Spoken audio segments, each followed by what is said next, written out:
தமிழ் அரசியல் கைதிகளை விடுதலை செய்ய தயார் ஜனாதிபதி அனுர. யாழ் சுன்னாகம் சம்பவம் தொடர்பில் விசாரணைகளை ஆரம்பித்துள்ள விசேட போலீஸ் குழு. சொந்த கட்சிக்குள் பெரும் நெருக்கடி, ஆதாரங்களை அம்பலப்படுத்தும் ஸ்ரீதரன். இலங்கைக்கு மீண்டும் விஜயம் செய்யவுள்ள சர்வதேச நாணய நிதிய குழு. ரஷ்யா மீது பாரிய வான்வெளி தாக்குதல், மூடப்பட்ட விமான சேவைகள்.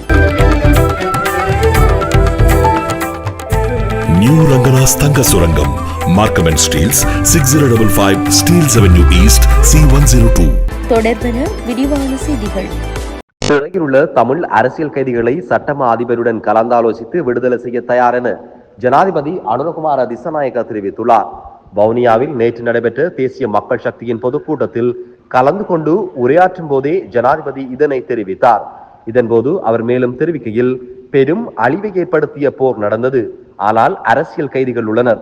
எனவே சட்டமா அதிபரின் அறிவுறுத்தலை பெற்று அவர்களை விடுவிக்க நாங்கள் தயாராக உள்ளோம் என்று ஜனாதிபதி அனுரகுமார திசாநாயக்க தெரிவித்துள்ளார். சொந்த கட்சிக்குள் பெரும் நெருக்கடி, ஆதாரங்களை அம்பலப்படுத்தும் ஸ்ரீதரன். மதுபான சாலை விவகாரம் பற்றிய குற்றச்சாட்டை என் மீது சுமத்துபவர்கள் தைரியம் இருந்தால் இதனை ஆதாரபூர்வமாக நிரூபித்து காட்டுங்கள் என்று முன்னாள் நாடாளுமன்ற உறுப்பினர் சிவஞானம் ஸ்ரீதரன் சவால் விடுத்துள்ளார். ஜாழ் வடமராட்சி ஊடக நிலையத்தில் நேற்று முன்தினம் நடாத்திய ஊடக சந்திப்பின் போதே அவர் இவ்வாறு குறிப்பிட்டுள்ளார்.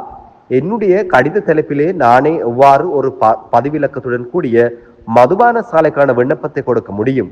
எங்கள் கட்சிக்குள்ளிருந்த முன்னாள் நாடாளுமன்ற உறுப்பினர்கள் சிலரே இந்த விடயங்களை முதலிலே வெளியிலே பரப்பி அதற்கான பிரச்சாரங்களை மேற்கொண்டார்கள் என்றும் அவர் குறிப்பிட்டுள்ளார். ஜாழ் சுன்னாகம் சம்பவம் தொடர்பில் விசாரணைகளை ஆரம்பித்துள்ள விசேட போலீஸ் குழு. சுன்னாகம் பகுதியில் சனிக்கிழமை வேன் மோட்டார் சைக்கிள் விபத்து ஒன்று இடம்பெற்றது. அதனைத் தொடர்ந்து வாகன சாரதியின் சாரதி அனுமதி பத்திரத்தினை சிவில் உடையில் நின்ற காவல்துறையினர் பரிசோதிக்க முற்பட்ட வேளை சாரதிக்கும் காவல்துறையினருக்கும் இடையில் தர்க்கம் ஏற்பட்டு கைகலப்பு ஏற்பட்டுள்ளது. விபத்தினை அடுத்து வாகனம் அவ்விடத்திலிருந்து தப்பிச் செல்ல முற்பட்ட வேளை சிவில் உடையில் நின்ற போலீசார் வாகனத்தை வழிமறைத்து சாரதியின் சாரதிய அனுமதி பத்திரத்தினை கேட்டுள்ளனர். சிவில் உடையில் உள்ளவர்களுக்கு தான் சாரதி அனுமதி பத்திரத்தை தர மாட்டேன் என கூறி தர்க்கப்பட்ட நிலையில் இரு தரப்பினரும் கைகலப்பில் ஈடுபட்டுள்ளதாக தெரிவிக்கப்படுகிறது.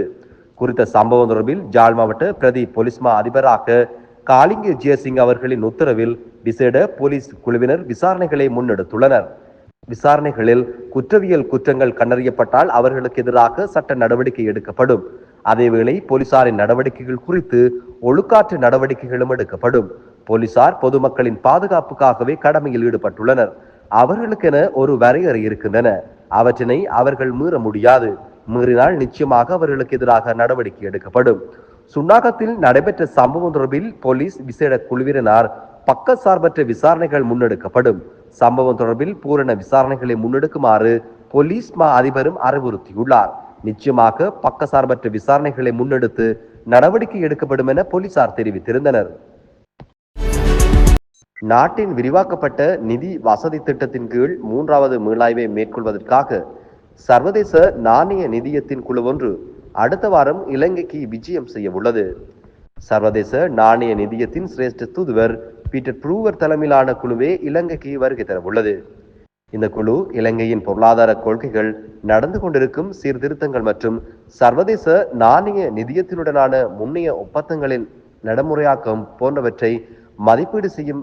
இந்த குழு இலங்கையின் பொருளாதார கொள்கைகள், நடந்து கொண்டிருக்கும் சீர்திருத்தங்கள் மற்றும் சர்வதேச நாணய நிதியத்துடனான முன்னைய ஒப்பந்தங்களின் நடைமுறையாக்கம் போன்றவற்றை மதிப்பீடு செய்யும் எனவும் தெரிவிக்கப்பட்டுள்ளது. இந்த மீளாய்வுக்கு பின்னர் இலங்கைக்கான அடுத்த தவணை கடனை சர்வதேச நாணய நிதியம் வெளியிடும் என எதிர்பார்க்கப்படுகிறது.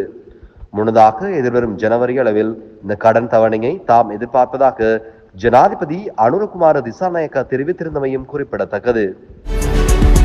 ரஷ்யாவின் தலைநகர் மாஸ்கோ மற்றும் அதன் சுற்றுவட்டாரங்களில் உக்ரைன் பாரிய வான்வழி தாக்குதல்களை மேற்கொண்டுள்ளதாக அந்நாட்டு ஊடகங்கள் செய்தி வெளியிட்டுள்ளன.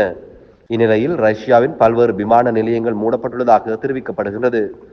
உக்ரைன் மீது ரஷ்யா போரை தொடங்கி 2 ஆண்டுகள் கடந்துள்ள நிலையில் இந்த பாரிய தாக்குதல் இன்று முன்னெடுக்கப்பட்டுள்ளது. இந்நிலையில் உக்ரைன் ராணுவம் மொத்தம் 304 ட்ரோன்களை கொண்டு தாக்குதல் நடத்தியதாக தெரிவிக்கப்படுகிறது. இந்த தாக்குதல் 34 ட்ரோன்களும் சுட்டு வீழ்த்தப்பட்டதாக ரஷ்ய ராணுவம் தெரிவித்துள்ளது. செய்திகள் யாவும் நிறைவடைகின்றன. மேலதிக செய்திகளை அறிந்து கொள்ள www.tamilaram.com எனும் இணையதளத்தை பார்வையிடுங்கள்.